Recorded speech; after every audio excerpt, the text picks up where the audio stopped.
Olá, boa noite a todos que de alguma forma chegaram aqui nesse vídeo.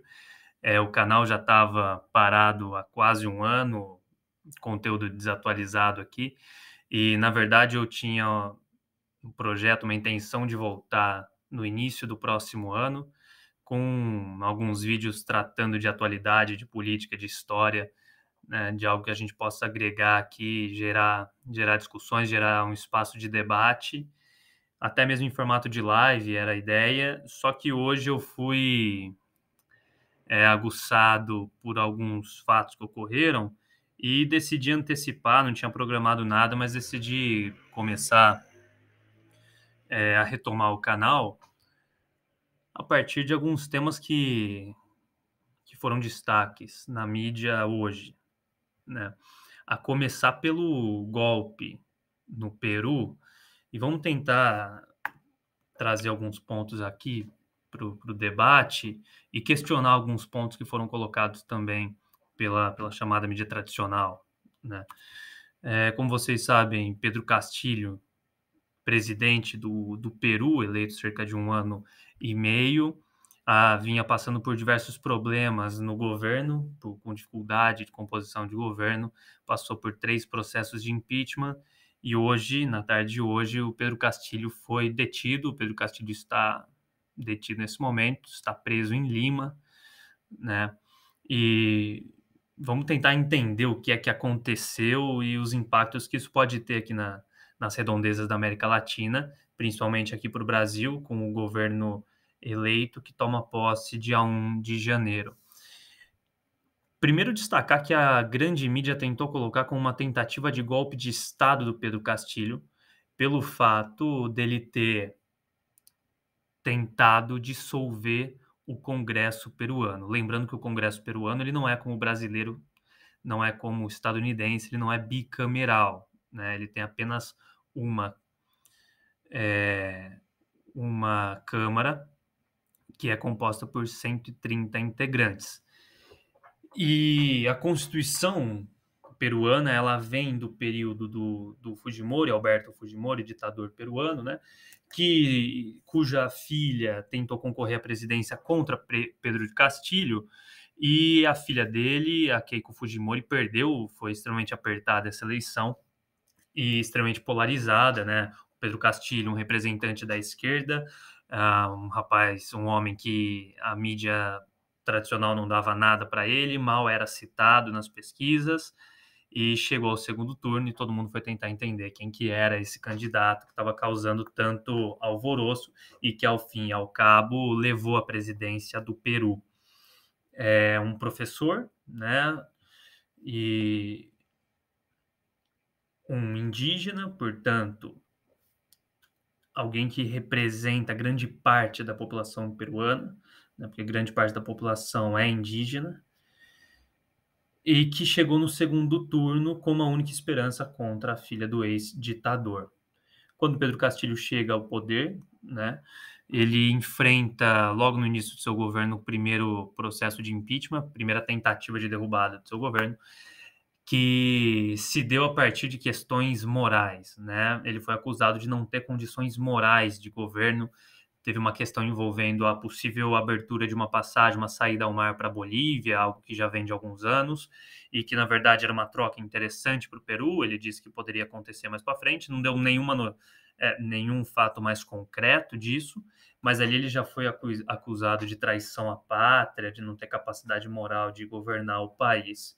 A realidade é que houve uma oposição muito forte ah, ao seu nome na presidência. Desde o primeiro momento, a oposição tentou derrubar, o Castilho do poder.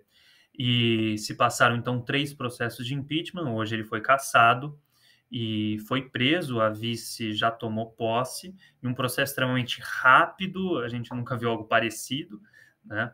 Porém, é importante ressaltar que a Constituição peruana, ela dá direito ao presidente a dissolver o Congresso se ele tiver passado por 2 votos de desconfiança, né, algo que é muito mais parecido com o parlamentarismo. Se a gente pegar o que aconteceu na Espanha nos últimos tempos, né, dissolução do Congresso, se a gente pegar o que aconteceu em Israel também, dissolução do Congresso, que acontece em países que não são presidencialistas, são parlamentaristas, e que quando não tem uma coalizão, não tem uma formação de governo, o primeiro-ministro opta por dissolver e tentar uma nova eleição. O Pedro Castilho tinha isso por direito, dissolver o Congresso, chamar novas eleições. Agora vai entrar toda uma querela judicial, se os protocolos foram corretos ou não. O fato é que há alguns indícios de que o golpe, na verdade, não foi dado pelo Pedro Castilho. O golpe foi dado contra o presidente.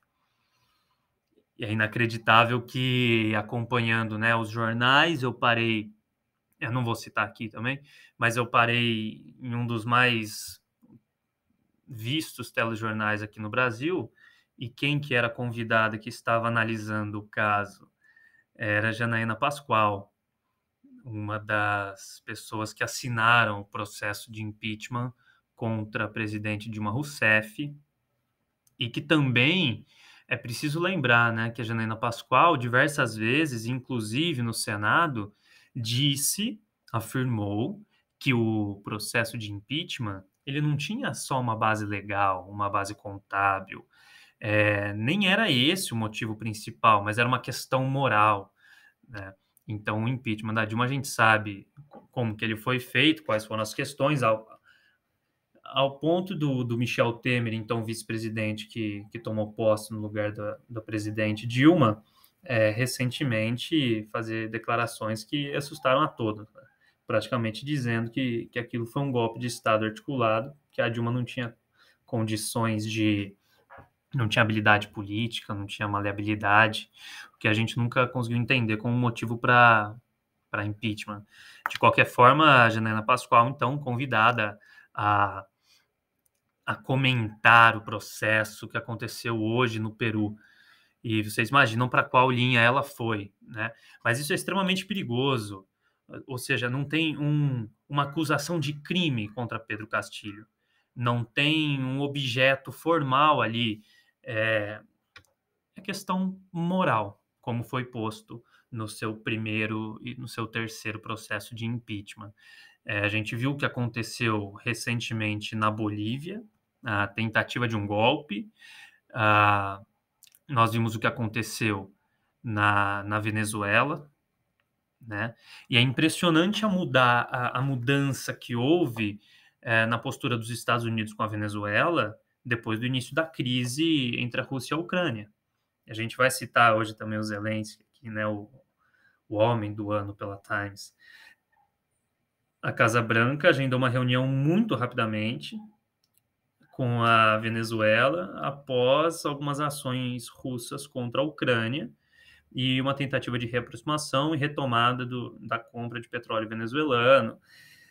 Então a gente sabe muito bem como os Estados Unidos se posiciona dentro do campo geopolítico e precisamos aguardar mais apurações, mais informações, mais notícias do Peru para a gente conseguir compreender todo esse processo e tentar criar uma narrativa que explique o processo em si. Por enquanto, né, até o momento que eu gravo esse vídeo, essas são as informações e as pontuações que eu consigo fazer. No mesmo dia em que a Comissão de Constituição e Justiça aprova a PEC de transição para o próximo governo, né? Luiz Inácio Lula da Silva toma posse no dia 1º de janeiro de 2023, e essa PEC, né, ela tenta colocar principalmente o Bolsa Família fora do teto de gastos, e é outro ponto para a gente destacar as discussões econômicas que surgiram nos últimos dias em torno da questão da PEC, em torno do teto de gastos, e a gente precisa retomar e falar algumas coisas sem ter medo, né? Porque parece que quando a gente fala que a dívida pública em si, ela não é um problema, as pessoas acham que a gente não está nem aí para responsabilidade fiscal ou que não tem noção do que está falando, mas não, há importantes economistas brasileiros que estão se colocando no debate público e que corroboram com isso que eu estou tentando dizer aqui, ou seja, a dívida pública em si no Brasil não é um problema se for uma dívida é uma dívida nacional feita em moeda própria, tá certo? É uma dívida que é feita para investimento do Estado, que haverá um retorno significativo. Agora, se a gente for seguir, né, os economistas da Mackenzie, da FGV, que tem essa política neoliberal, e para quem não está acostumado com esses termos, o que que é um neoliberalismo? É a ideia de que o Estado deve ser mínimo, não deve atuar na política pública, ou atuar o mínimo possível para garantir o básico, e que devemos buscar sempre austeridade fiscal, controle de gastos, controle da inflação, e com isso é vetado a nós o poder do crescimento econômico. Quando a gente pega a dívida pública dos Estados Unidos, a gente pode perceber que em 2020 ela estava em 125% do PIB. O Brasil não bateu 75% do PIB, né? Em 2021 ela foi para 135%.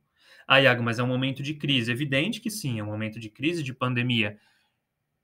E quem é que vai salvar a economia nacional? É justamente o Estado, é o gasto do Estado. Então, esse teto de gastos que foi criado, né, em 2016, o que que ele visa? Apenas barrar o investimento na saúde, na educação, e ele também impossibilita o crescimento e desenvolvimento econômico do país. É basicamente sobre isso que a gente está falando, né? Agora, do nada, até a população em si se tornou defensora árdua do teto de gastos, sem fazer a menor ideia do que o teto de gastos faz. Como se ele sempre houvesse existido e como se não existisse economia fora disso, né? Esse é um ponto que deve ser mais debatido, a PEC deve passar, o Bolsa Família deve ficar fora do teto de gastos. O ideal é que isso fosse permanente, porque o que o Bolsa Família fez na história desse país é uma coisa absurda de positiva, né? É uma coisa absurda. Nem se compara com aquele Auxílio Brasil que o Bolsonaro fez durante a pandemia e que ele não queria, né, nem um terço desse valor. Quem conseguiu esse valor foi a oposição, por mais que ele tenha fugido e negado isso nos debates, né? Nos debates que ele decidiu ir. O Bolsa Família ele é duradouro, né? Ele é um projeto de Estado, ele tem diferenciação se a família tem uma, duas, três crianças. Então, ele é um projeto muito mais completo, ele é um projeto que é duradouro, é um projeto que a gente já viu o resultado do quanto que R$ 1 investido voltava mais de R$ 3 no PIB brasileiro. Então, isso é uma coisa que ninguém fala também, né? A gente pode aumentar o gasto público se o PIB também aumentar. Nem fará diferença na porcentagem de dívida pública em relação ao PIB. Agora, parece que o PIB não entra isso na conta, que o PIB também pode crescer, inclusive a partir de gastos do Estado. Então, é esse tipo de coisa que a gente precisa, ao meu ver, colocar no debate, né? Porque o governo vai tomar posse no ano que vem, vão fazer, se tudo der certo, algumas mudanças importantíssimas e que provavelmente no dia seguinte a bolsa vai cair, no dia seguinte o dólar vai cair, mas a médio e longo prazo a resposta será positiva, principalmente para os trabalhadores. Esse que é o ponto central. Se a gente pensar, a Petrobras é o melhor exemplo. A Petrobras bateu recorde de distribuição de lucro e dividendo no mesmo ano em que ela bateu o recorde do preço da gasolina. Então, de que vale as ações estarem altíssimas se o consumidor, se o povo, se o trabalhador está consumindo a gasolina mais cara da história recente do Brasil no mesmo período? É isso que é inacreditável. Então, a Petrobras, na visão dos neoliberais, né? Primeiro, ela tem que ser privatizada. Então, é uma empresa privada, ela tem que ter lucro. Enquanto a função de uma empresa estatal é fornecer o serviço que aquela empresa se propõe à população. Qual que é a função da Petrobras?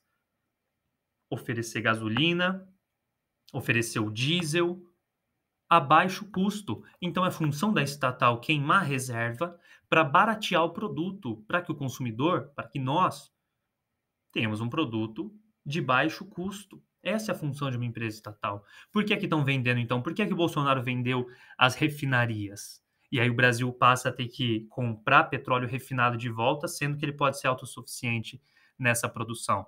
São essas questões que precisam ser colocadas, né? E para ir encaminhando para o final aqui, não poderia deixar de ressaltar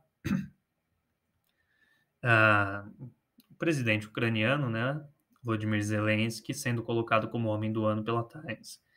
É mais uma das incredulidades que me fez compartilhar aqui com vocês os pensamentos e as angústias, porque esse patriotismo que colocaram, que pregaram nele, evidente que é de fachada.